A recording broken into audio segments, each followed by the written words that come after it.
Bom dia, pessoal. Primeiro, só dizer que eu estou na desvantagem aqui, tá? Eu estava sentado 40 minutos ali tentando entender a informação que vocês passavam.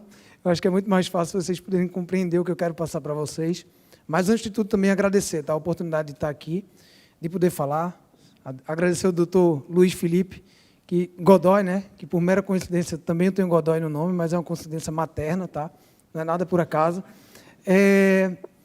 E falar para vocês que o que eu vou falar aqui, eu tenho algumas coisas contra isso que está aqui, tá? Contra o tema, mas, contraintuitivamente, eu quero desmistificar isso aqui, né? O como conquistar a liberdade financeira, eu vou tentar ficar 1 hora provando para vocês que não tem método, né? Que não tem fórmula mágica, mas tem muito comportamento por trás disso, tá bom? Vou me apresentar um pouco. Meu nome é Saulo Godoy. Por nascimento, eu sou de Recife, moro em São Paulo, sou casado com Marcela, ela está aqui na plateia presente, né? Sem filhos ainda, botei isso aqui para aumentar a pressão em cima dela, para a gente acelerar isso aí, e tenho 35 anos, tá? De profissão, sou administrador, 11 anos trabalhando em multinacional, trabalho aí já faz 18 anos, e atualmente eu faço parte do time executivo da Mars no Brasil. Para quem não conhece a Mars, é dona da marca M&M's, Snickers, Twix, Royal Canin, Whiskas. Então, isso é um pouco das minhas credenciais profissionais e um pouco também da minha trajetória profissional, por que eu coloco isso aqui. Eu acho que eu coloco isso aqui propositalmente para criar empatia, tá? Que assim como vocês, que passam um dia trabalhando, ralando, entre reuniões, enfim, eu também tenho muito meu tempo ocupado, durante muito tempo. Mas eu consegui, assim como administrador, passar aí por algumas empresas, ter uma carreira e uma trajetória muito bacana, né? Tem um pouco por trás de uma construção muito boa para chegar a uma diretoria comercial, mas há 11 anos também, por insistência, eu sou investidor. Então, eu estou lá arriscando meu dinheiro, colocando um pouco disso para trabalhar com esse foco, na liberdade de escolha. É isso que faz, por 11 anos, eu tentar navegar aí por mares sempre novos, né? Porque ele se move assim como a economia, algo que a gente não consegue ler, prever, ininteligível, né?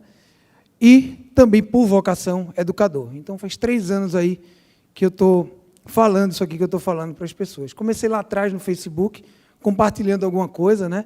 Que durante 11 anos investindo, você descobre que algumas coisas você sabe que muitas pessoas não sabem, mas que deveriam saber, né? Mas a gente está muito ocupado e a gente não conseguiu descobrir aquilo. Então, eu comecei a explorar um pouco o Facebook, e aí começou a compartilhar, né? E 3 anos eu estou tentando levar isso mais de forma acessível, tá? E por que eu resolvi compartilhar? Para mim é muito fácil, né? Estou lá no meu emprego, estou super bem empregado, estou investindo, estou construindo meu patrimônio. Porque eu vou pegar o tempo que eu tenho útil, que eu poderia estar tomando minha cervejinha, com meus amigos, jogando bola, e eu estou aqui fazendo palestra, dando curso, fazendo curso online, e ocupando mais do meu tempo fazendo isso, né? Acho que a vocação, ela fala muito, né? Você brigar contra quem você é, de fato, custa muito caro. Mas eu percebi algumas coisas ao longo desse tempo, que é a distância do saber e fazer. Muita gente sabe de investimento e não faz, e muita gente faz investimento e não sabe por que está fazendo, né? Porque, às vezes, falta um pouco de clareza e propósito. Clareza na forma de fazer e propósito na atuação. Por que eu estou investindo? O que é que isso significa para mim? E é um pouco do que eu vou querer falar para vocês aqui. A minha palestra pode acabar com 5 temas, tá? Mente. O investimento ele começa na sua cabeça, no entendimento do porquê isso é importante para você construir essa relação de propósito e de objetivo. Depois que você entendeu que isso é importante para você, você vai lá e se planeja, né? Para quem não sabe para onde vai, qualquer caminho serve, né? Depois você vai para a ação. Se você não tiver a cabeça certa e planejada e agir, talvez você vai agir errado no investimento, tá? E depois você faz a gestão disso. Todo o esforço que eu estou empregando aqui, ele está gerando algum resultado, né? Mas se você errar tudo isso, você repete o processo. Então, é um loop infinito. E quando a economia muda, e quando o cenário material muda, você muda o investimento também, tá? Eu vou começar falando um pouco da mente, tá? E de uma mente educada. O que eu falo para vocês aqui, vocês não sabem a felicidade que eu tenho de falar, porque isso faz parte de uma filosofia de vida, né? Isso é algo que você precisa acreditar e agir com propósito, tá? Eu tenho muitos mentores ao longo desses 11 anos e a gente vai descobrindo os novos aí, né? O YouTube, o Instagram, livros, eles estão aí para a gente consumir pessoas que a gente quer consumir, né? Mas eu tenho uma grande referência que é o Warren Buffett, acho que a maioria conhece, tá? Mas ele me dá uma referência do que é um investidor com princípios inegociáveis. Ele tem valores de vida que são inegociáveis, né? Ele não investe pela aquisição material, mas sim um jogo de ganhar. O mercado ele te ensina muito. Ele te ensina a ser humilde, ele te ensina a ser diligente, né? Porque você vai apanhar do mercado, isso é a única certeza que você tem quando você investe, tá? E também, além de uma filosofia de vida, uma busca de equilíbrio, né? E equilíbrio nas esferas que a gente tem como pessoa, né? A gente tem aqui nosso lado pessoal, né? Se alimentar bem, nossas relações, amigos, a gente tenta cercar isso da melhor forma. A gente tem o nosso lado profissional, ser um bom profissional, curioso, né? Tentar entregar o máximo, ser promovido de uma boa forma. E tem o nosso lado financeiro, que é um pilar também que sustenta, né? Isso é uma matriz que eu uso. Todo mundo, dia 31 de janeiro, está lá, né, na beira da praia, de dezembro, está lá na beira da praia, e fala, putz, o que é que eu preciso mudar para o ano que vem, né? Então, as resoluções de fim de ano, eu sempre uso essa matriz, entendendo qual é o meu próximo foco no próximo ano. Eu acredito que poucas coisas resolvem muitas coisas, e muitas coisas resolvem poucas coisas. Então, eu sempre pego um grande pilar meu e falo, vou trabalhar esse pilar esse ano. Onde é que eu estou desequilibrado? E você entende, ao pensar nisso, eu comecei a concluir que, do lado pessoal e do lado profissional, é uma variável que eu controlo 50%. A minha mulher pode acabar o casamento comigo, eu não controlo isso, né? Eu posso adoecer, eu posso controlar o fato de eu fazer exercício, me alimentar bem, esse eu posso controlar. Mas o dinheiro entrou no seu bolso, é 100% com você. E aí leva à conclusão que é muito engraçada, né? A gente se esforça muito nas variáveis que a gente não controla 100%. Todo mundo quer ser um bom profissional, né? Todo mundo quer ser um bom marido, mas depois eu vejo esse negócio do dinheiro aqui. Está lá com o gerente, depois eu vejo. Está na conta corrente, depois eu vejo, né? E Buffett ele vai aparecer algumas vezes aqui com algumas frases que vão conduzindo a gente ao entendimento. E ele fala muito isso. Não importa o quão sereno o dia é hoje, o amanhã é sempre incerto. Não deixe essa realidade assustar você. Então, as escolhas que eu faço por trás de uma filosofia de vida, por trás de um equilíbrio de vida, é para que a gente possa viver essa crise que está passando aqui e eu ter tranquilidade que, se algo acontecer comigo, eu não vou me afundar nesses mares, tá?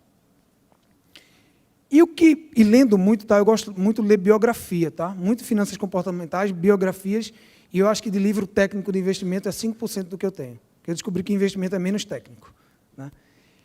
E lendo muito essas pessoas, Phil Knight, Warren Buffett, Ray Dalio, enfim, tem vários caras aí, vários mentores de sucesso, você nota qual é a diferença das pessoas ricas e não ricas. E a grande diferença é isso aqui. As pessoas ricas ou bem-sucedidas, tá? Menos o dinheiro agora, mas o que eles conquistaram na vida é o poder de foco. Warren Buffett é amigo pessoal de Bill Gates, e eles se conheceram por volta de 1986. Bill Gates estava lá na Microsoft, querendo desenvolver o software dele, e o pai de Bill Gates ligou para ele e fez, Gates, você precisa conhecer esse cara aqui. O nome dele é Warren Buffett, ele é um investidor, e ele tem a sua cara. Ele fez, pai, na moral, eu estou aqui querendo resolver o problema do mundo, eu vou conhecer um velho investidor, não sei nem investir. Ele, espera aí que o helicóptero vai vir aí, você vem para o almoço e volta. O almoço nunca terminou, eles se tornaram eternos amigos. E nesse almoço, o pai de Bill Gates fez, um papel para cada um. Escreve aí no papel. O que foi que fez vocês chegarem aqui? O papel voltou, tinha escrito essa palavra foco. Então, assim, tem muito exemplo, e se você ler muito biografia desses caras que bem-sucedidos, você vai ver que eles canalizam muito. É velocidade com direção, né? Velocidade sem direção, você vai se perder e vai errar muito, tá?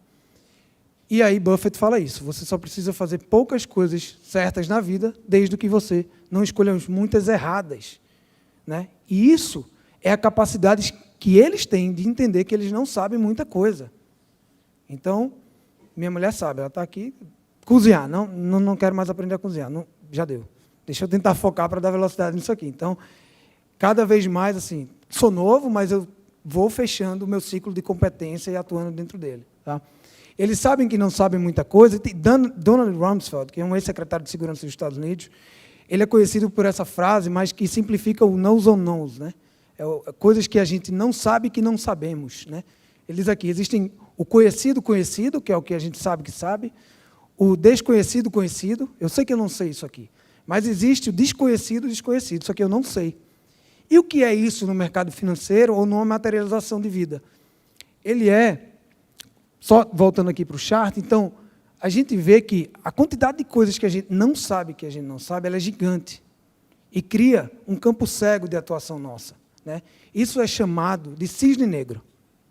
O cisne negro, ou a parábola do peru de Natal, aqui não sei se alguém já ouviu falar, né? O peru de Natal ele é alimentado de janeiro a dezembro, todo dia o seu senhor vai lá, coloca a comida para o peru e ele vai engordando, vai ficando feliz, e cada dia que o cara coloca o alimento dele, só reforça a confiança que ele tem no dono, até que um dia ele vira ceia.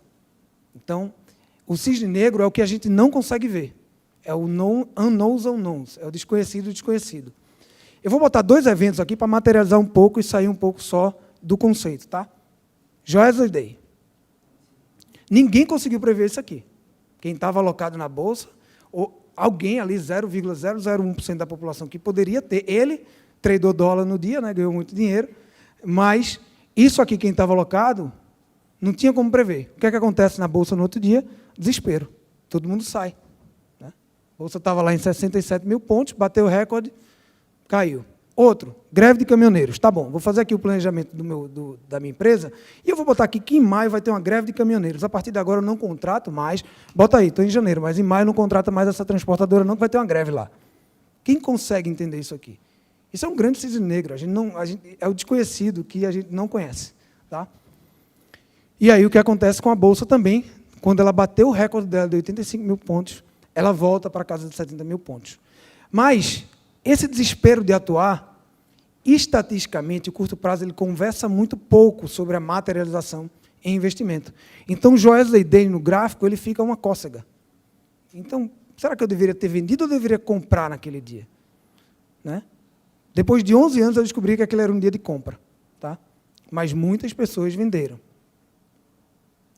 Eu quero que vocês olhem para isso aqui. Isso aqui foi o recorde da Bolsa, 72 mil pontos em 2008. Eu vou voltar para isso. Fiquem com isso na cabeça. O mercado ele vai te dar vários elementos para distrair você. O mercado financeiro é um grande show de mágica, né?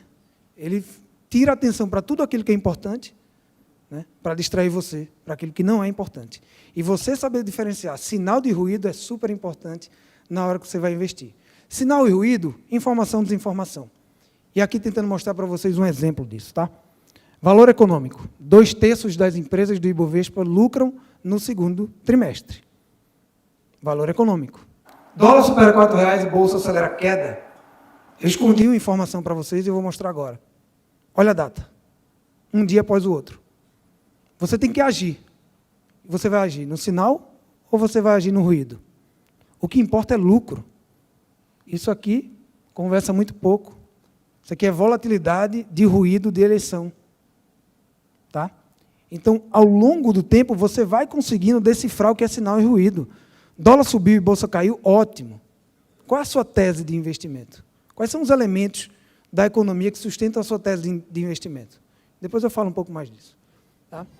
E aí, está vendo lá o pico de 2008, 72 mil pontos na Bolsa? A gente deflaciona a Bolsa dolarizando ela. O grande sinal é a Bolsa está na metade do que ela estava em 2008 em dólar. Então, se um grande fundo de dólar estiver fora, alocado 0,2 no Brasil, e ele dobrar a posição dele para 0,4, que é irrelevante, país emergente, assimetria.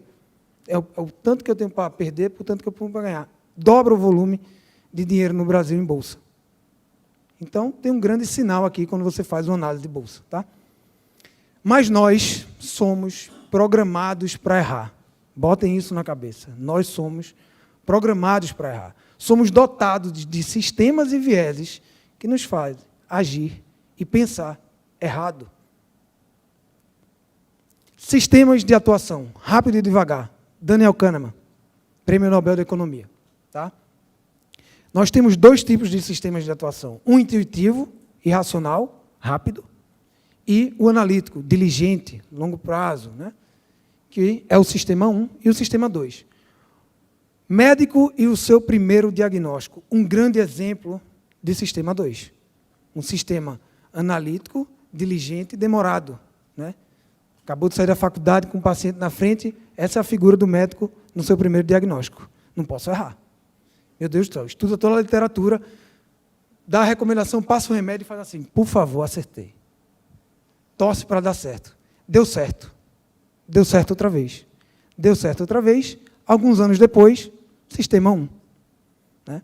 Então, o que é que acontece? Alguns anos depois, o sistema 1, ele chega, e essa imagem não são vocês, tá? Essa imagem é a minha mãe, que ela é médica, porque eu não achei uma mulher que caracterizasse. Mas é minha mãe, se eu chegasse em casa doente, água, vitamina C e cama.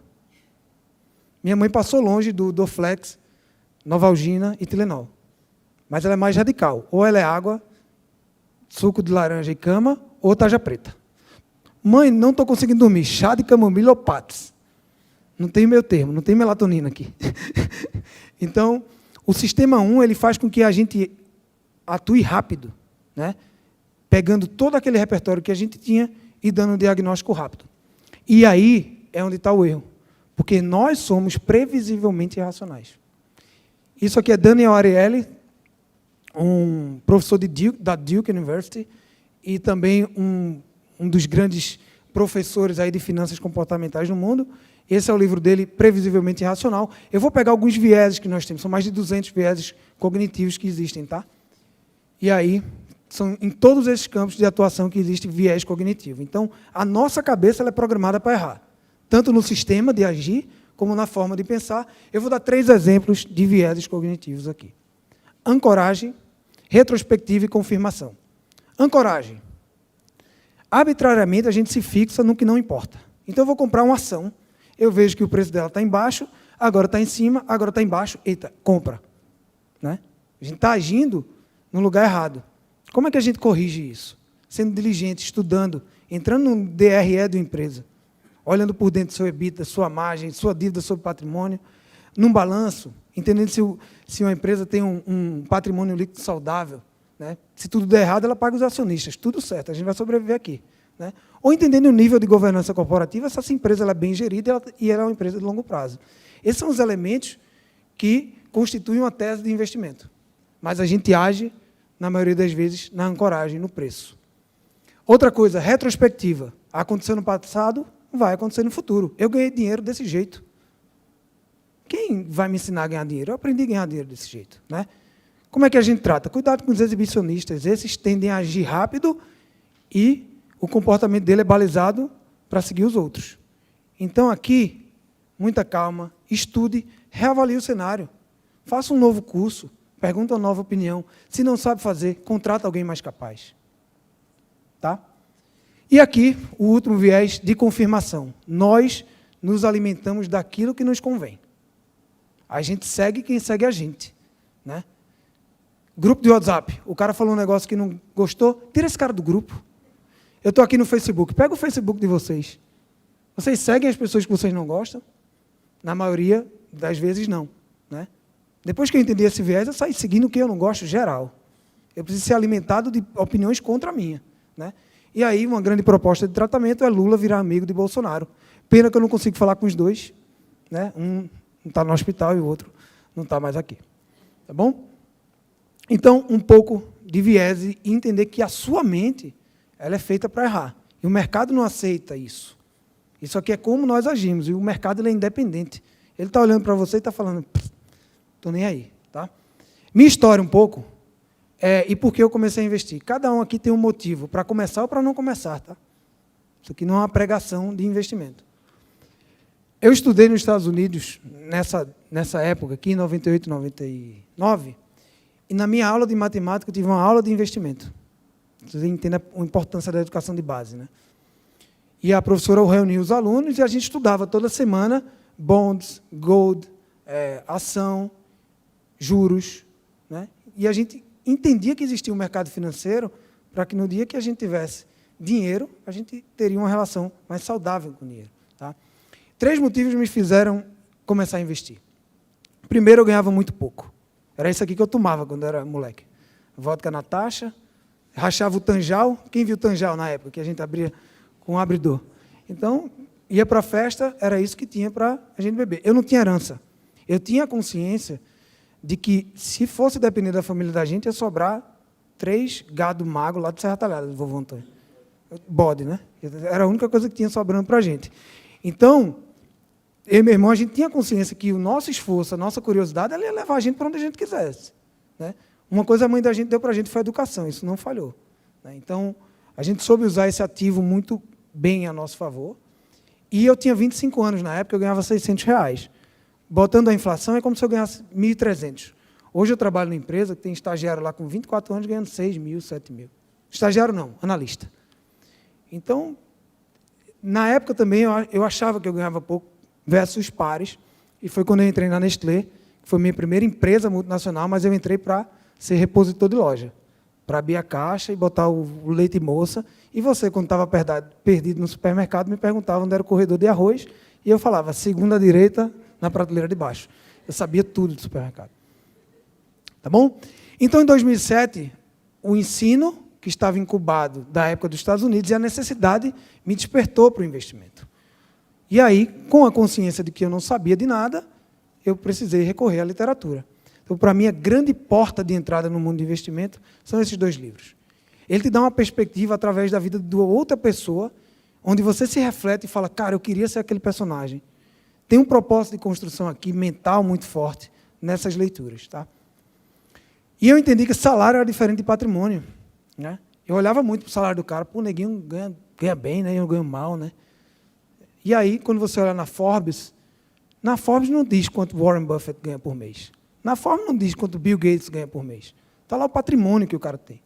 Então, se alguém ganha mais do que você, fique feliz. Fique feliz, legitimamente. Fica assim, pô, massa, velho. Boa. Né? E cuide do seu salário, que você pode fazer com ele. Tá? Porque hoje, e aí, ó, eu falando para uma legião de médicos, hoje a ciência estuda muito isso. Isso aqui é um braço da Singularity School, uma escola de futuro, escola do Parque da NASA. Ele tem um braço chamado Exponential Finance, onde eles estudam hoje a vida cíclica versus a vida linear. A vida cíclica, essa é a vida que nós temos aqui, ó, o chip que está na cabeça de todo mundo. Né? Estudou uma boa faculdade, se formou, arrumou um bom emprego, aposentou, morreu. Só que a gente vai viver muito. Vocês estão ajudando aqui, nós a vivermos muito. Né? E a gente vai passar para a vida cíclica, que é a vida que você chega na faculdade, arruma um emprego, você não vai ser mais uma vida de emprego, vai ser uma vida de carreiras conectadas a um propósito, vai tirar um sabático, faz mais alguma coisa, e aí se aposenta e morre, e você sai dessa vida de necessidade de emprego e renda para uma necessidade, para uma vida de liberdade de escolha e independência financeira, porque o tempo vai estar ao nosso favor. Na Singularity School, eles dizem que o homem que vai viver 150 anos já nasceu. E aí vocês podem me contestar aqui, tá? Vamos lá. Nesse caminho, a gente precisa fazer uns paralelos aqui, entre 2 tipos de educação, a financeira e a de consumo. A gente viveu 2 momentos claros no Brasil, de 2002 a 2012 e 2013 até agora. E eu vou mostrar um pouco para vocês. De 2002 a 2012, a nossa renda per capita ela quadruplicou. Então, foi muito dinheiro na economia, dado todos os fatores macroeconômicos e também locais. Né? O macro tripé econômico adotado ajudou muito a gente a acelerar os programas sociais, enfim. Então, a gente teve muito dinheiro vindo da economia. O PIB sobe porque o nosso PIB basicamente tem muito consumo. Né? Então, o poder de compra das famílias brasileiras aumenta muito. Né? Ainda somos 1/4 da americana, né? Mas aumentou muito nessa época. E quando isso surge, o mercado está lá para lhe captar. E surge isso em 2002 também. Em paralelo com essa ascensão econômica do Brasil e de renda nas pessoas e de baixo desemprego, que a gente chegou a quase pleno emprego, 5%, Casas Bahia anuncia isso. E, para mim, esse é o exemplo da pior deseducação financeira em massa num país que se chama cheque especial. É um convite forçado à dívida. Você, devedor, venha cá. Eu tenho um benefício para você. Entra aqui e paga em 12 dias. O cara que tem dívida, ele já é desorganizado. Pagar em 12 dias piorou. E os juros de lá mata. Então, você deseduca. E qual é? E aí eu digo para você, infelizmente, a educação do consumo chegou antes da educação do investimento no Brasil. Hoje você vê o mercado de investimento se movendo muito mais, graças a Deus. E tem que ter mais agentes falando disso, tá? Porque a consequência disso para uma população é devastadora. Você pega uma população que em 2005 era endividada em 18% e você endivida um país todo em quase a sua metade. Se você me perguntar, hoje, olha lá, é isso que acontece quando você tem uma população que na base na escola não fala de educação e que os agentes externos estão fomentando o consumo e não a educação financeira. Você constrói um país de pobres. E quando a gente tem uma população endividada, só tem uma forma de pagar a dívida. Qual é? Não gastando. Se você tem um PIB que ele é orientado por consumo, vai cair o PIB do Brasil. A empresa vai fechar, não vai empregar gente e toda a roda volta. Então, a importância da educação para uma população, ela também pode gerar uma crise. Tá? Mas, por que isso é gerado? O que é que a gente faz quando isso aqui acontece? Sistema 1, gasta. Não é isso que a gente faz? E, em 2013, aconteceu um fato comigo, eu já estava preparado para isso, porque eu construí a minha carreira para ganhar mais. Em 2013, 2 eventos aconteceram na minha vida que me fizeram refletir sobre isso. Eu vendi um apartamento que eu tinha comprado, com cabeça de investidor, e recebi uma promoção de coordenador para gerente. Isso em multinacional é um aumento de salário bem expressivo. E eu já estava com Marcela, que era minha noiva na época, a gente morava aqui em São Paulo. E aí, eu falei, e agora? Antes de qualquer coisa, eu sabia que eu tinha uma cabeça muito setada já. Eu já era muito disciplinado. A próxima pergunta que eu tinha que responder era essa aqui. Eu serei mais feliz se eu pegar esse excesso de dinheiro e começar a gastar? É isso que vai drivear a minha felicidade? O que é necessidade e o que é desejo? E aí, a gente realizou que nós éramos felizes com o que a gente tinha. O dinheiro que a gente tinha dava para ir jantar, dava para viajar, e que aquele excesso ele ia fomentar o grande objetivo, que era a liberdade de escolha. E aí, eu também tinha consciência que os outros tipos de investimento eu não tinha tanta noção. Eu ganhei um belo capital no apartamento, sabia um pouco de renda fixa, recorri de novo à literatura. Vídeo de Warren Buffett, alguém perguntando para ele, Buffett, por que você não escreve um livro para ensinar a investir? Eu fiz, não precisa, o livro já está escrito. É de Benjamin Graham, o investidor inteligente. Só ir lá e comprar. Não vou perder meu tempo, porque tudo que eu tinha que ensinar já está nesse livro. Né? Um livro técnico, chato, mas se você atravessar essa ponte, você sai diferente. E aí, eu fiquei, muito legal todo esse aprendizado, mas eu realizei que as pessoas não entendem e não entram. Existe um bloqueio muito forte do mercado. Né? O cara de paletó, o gerente, falando um bocado de sigla que você não entende, ele vem com um frame de benefício, você fala, pô, se você pegou minha taxa do CDI de 85 e foi para 90, pô, você foi meu amigo, pode botar, gosto de você. E ele escondeu a taxa de administração, né, que é um dos fatores também de decisão do produto. Tá?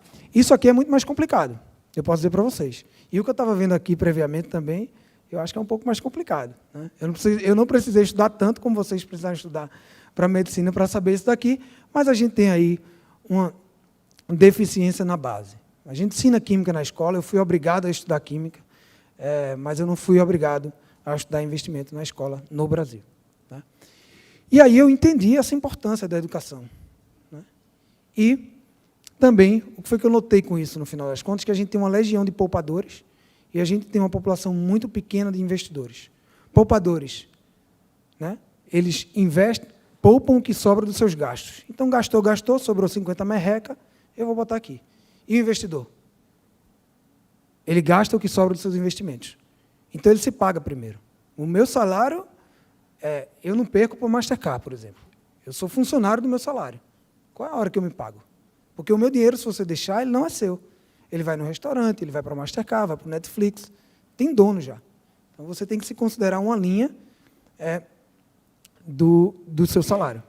Tá bom? Ok? Parte mental. O que é que eu faço com isso agora? Beleza, Saulo, bonito, mas e aí? Como é que eu faço? Vamos para a parte do planejamento? E eu vou contar uma história para vocês. 2016, aeroporto de Fortaleza, estava sentado comigo do trabalho, tinha R$3.000 na conta da corretora, e ele não sabia investir. E ele me pediu para ensinar. Eu fiz, senta aqui, que eu vou investir. E ele fez, tá, como é que é? Mostrei, investi e fiz essa pergunta para ele. E aí, Túlio? O que é que passou na minha cabeça ali? Você escolheu a taxa, botou no produto, eu fiz, não. O que é que passou na hora da minha cabeça que eu coloquei os R$3.000? Porque eu fiz a simulação previamente. Passou isso aqui. Eu acabei de comprar um carro para o meu filho. R$3.000 naquela simulação, 44.000. Ou seja, um único aporte, no longo prazo, você materializa um objetivo. Talvez meu filho não tenha carro. Eu só queria materializar alguma coisa. O pai já não tem. Né? Então, vocês podem entender a importância disso aqui. E como é que a gente faz junto isso? E eu boto vocês para pensar um pouco. Como é que eu descobri o meu planejamento de vida? Tá? São exemplos aqui. Tá? O que eu recomendo para as pessoas é, cada um individualmente tem os seus valores que pertencem a você, os seus princípios que são inegociáveis. Então, a partir desse momento, o financeiro é diferente para todo mundo. Então, encontra quais são os seus valores. Cada um tem os seus. Atrelado aos valores de liberdade de escolha, atrelado à carreira e viagem, quanto custa isso ao longo do tempo? Não tem ciência certa, isso é um mero chute. Mas se você chutar, pelo menos você tem uma direção. Se você fizer esse exercício de pegar os seus valores que te fazem como pessoa, botar um objetivo para cada coisa e quantificar, você abre isso aqui. Você acabou de abrir a sua árvore de investimento. Porque você sabe quando você vai querer cada coisa daquela. Depois que você fez isso, o que é que acontece? Os seus objetivos financeiros estão em linha com você. Você acabou de criar uma relação de propósito com o investimento. Meio louco isso aqui. Mas como eu já fiz isso, está funcionando. Né? E aí, você vai para a terceira parte, que é agir. Só depois de você entender a sua relação de propósito com o dinheiro, você vai agir. E os seus planos determinam as suas escolhas. E você aprende uma coisa muito importante, que no mercado você tem uma coisa para cada um. Então, por curto prazo, tem aquele cara que quer ganhar logo no curto prazo, ele compra um CDB de 120%, mas tem carência de 5 anos, ele precisou amanhã. E aí? Investiu no produto errado que não cumpria o papel da estratégia dele. O mercado tem produto para cada objetivo seu. Né? E você vai descobrir que você vai entrar no mercado pelos motivos certos. Você não escolhe um produto e você não investe pela rentabilidade, pela comparação ou pela uma dica.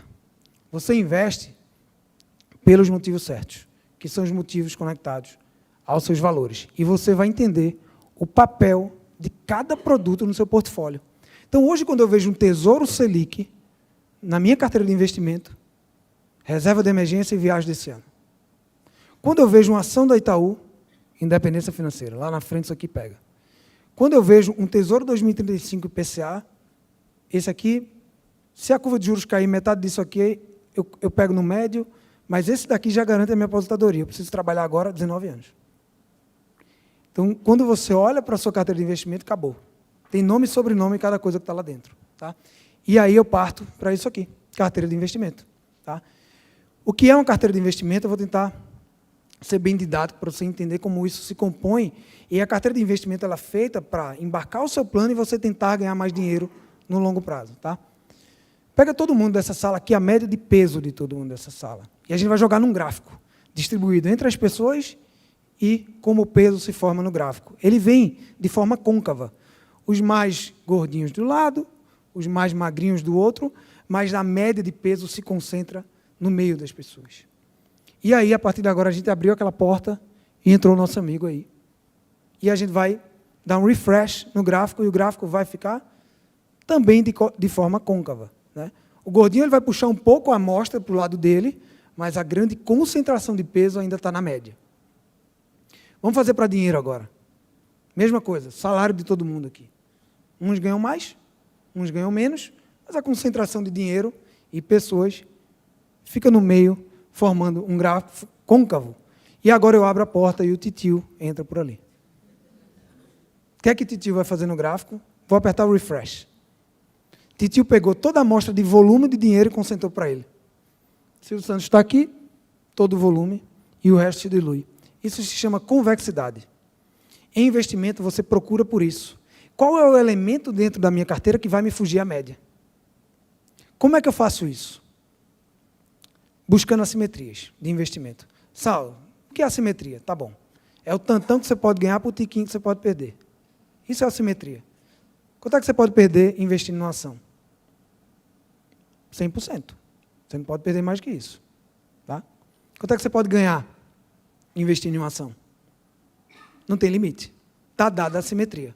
Produtos assimétricos são esses que têm essas características. Tá?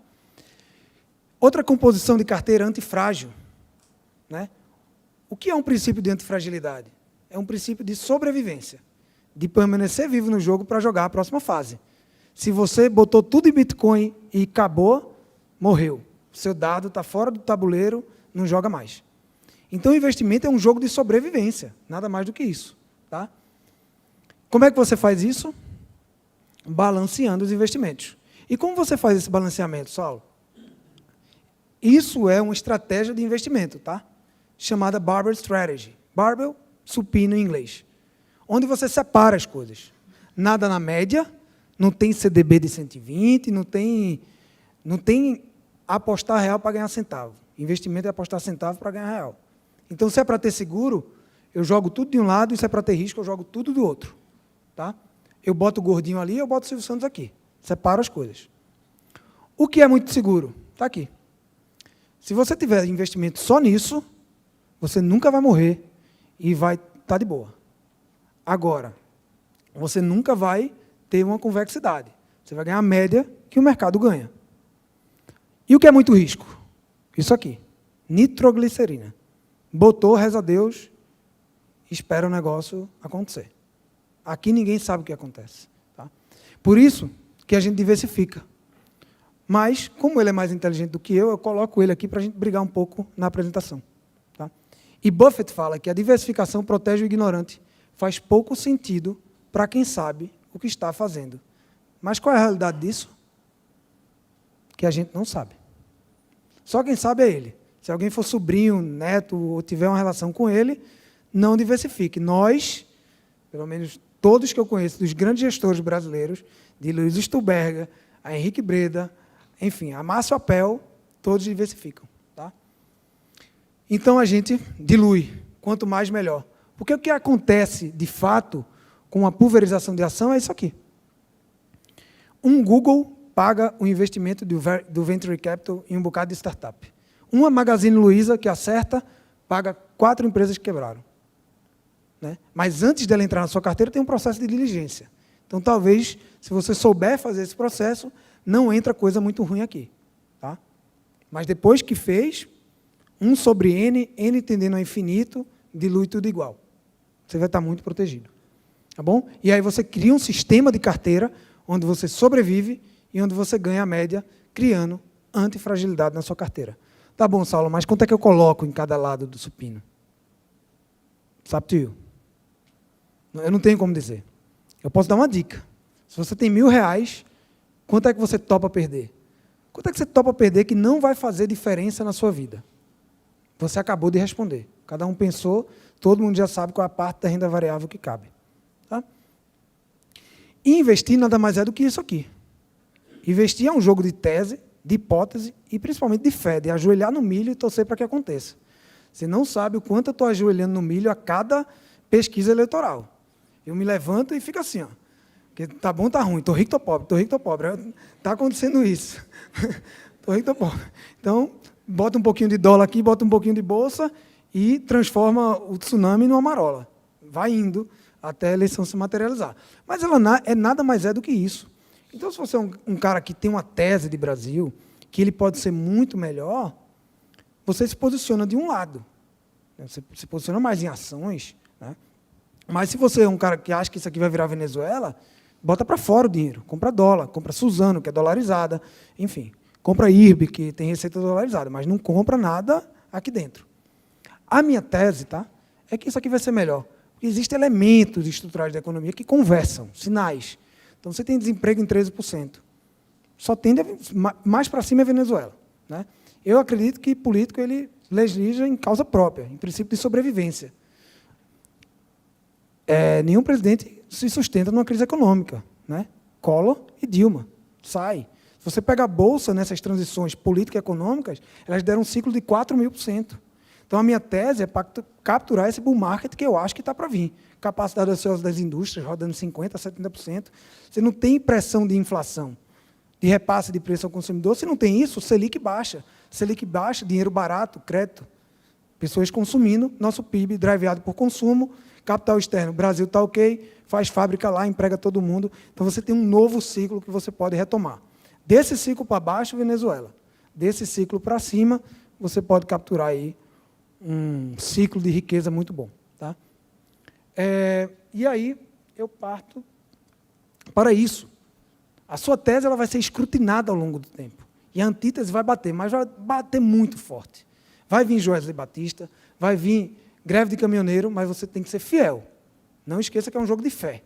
Porque quando viram a síntese, acabou.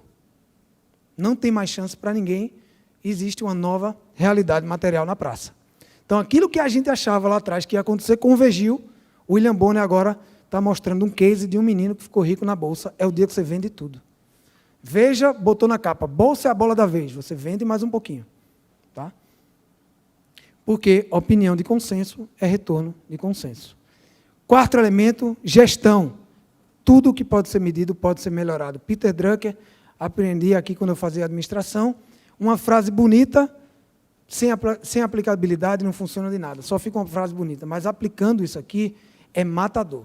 E aqui também um dos grandes caras que eu admiro, Nassim Taleb, e o novo livro dele, Skin on the Game, vou fazer a minha parte de colocar minha pele no jogo, mostrando um pouco do que aconteceu comigo nessa parte de gestão. Então, essa foi a minha carteira em 2017, onde eu quase dobrei o CDI, né, que é a média, que é o gordinho, e essa é a composição. Então, na minha carteira, ela tem muito seguro e ela tem o risco. E eu só consegui capturar acima da média porque o Silvio Santos estava lá alocado. Tá bom? Outra coisa, mais skin on the game. Tudo que pode ser medido pode ser melhorado. Desde 2007, quando eu comecei, eu monitoro.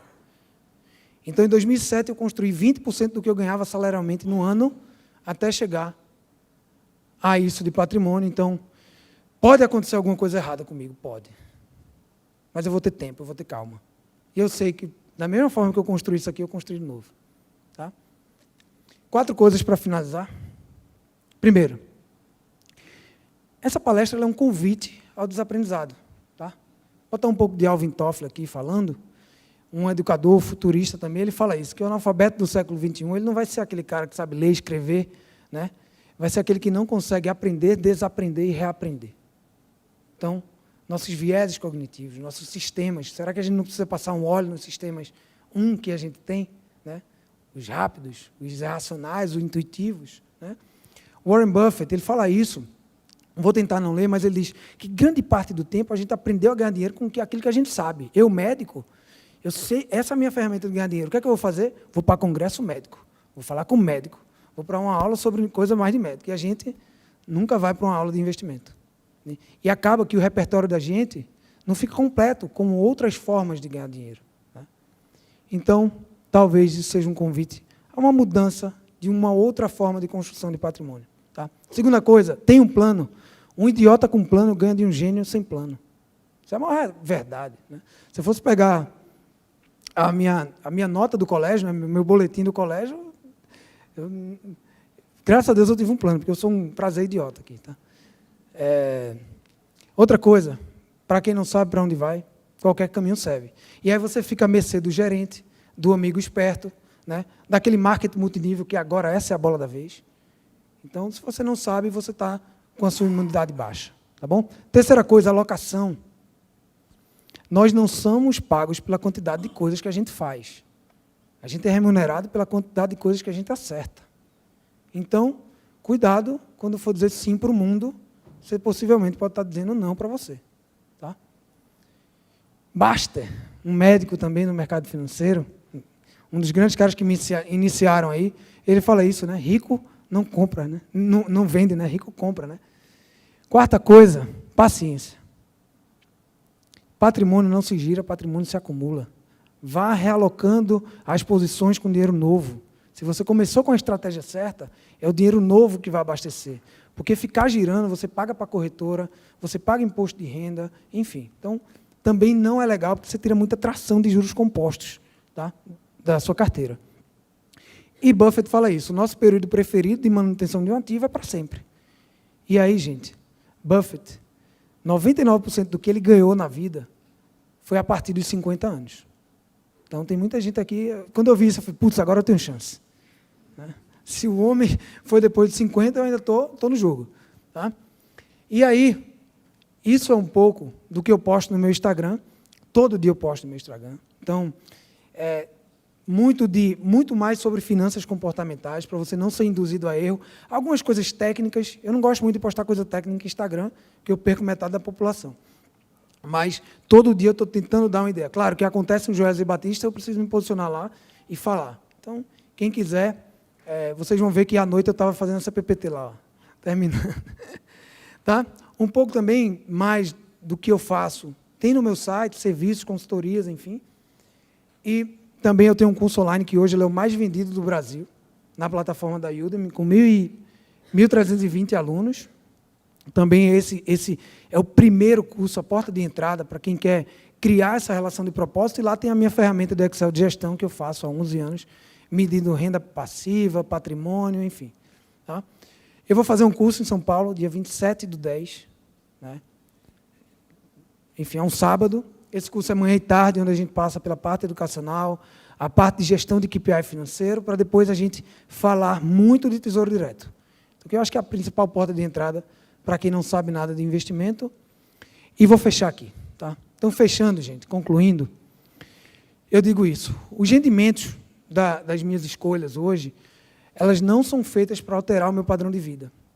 Eu consegui ser feliz com o que eu tenho. Se eu conseguir manter isso, eu consigo ser feliz para o resto da minha vida. Eu tenho medo de uma coisa, né? Que eu quero sustentar isso aqui de forma perene.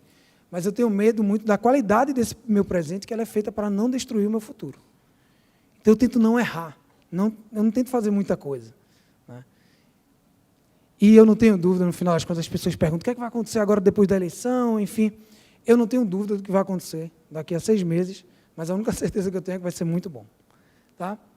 Então, lembrando, gente, de no final, claro que isso aqui a gente fala de dinheiro, talvez a gente mexa um pouco com quem está escutando, mas isso é uma parte do que a gente tem que escutar e o resto a gente também tem que aproveitar um pouco. Então, com certeza, quando sair daqui, a gente vai tomar um vinho, vai almoçar, vamos também curtir um pouco a vida e não ficar só tão chato falando de dinheiro, porque isso é só apenas um papel que a gente tem que ter como pessoa. Tá bom? Gente, muito obrigado pela palestra e pela oportunidade. Valeu.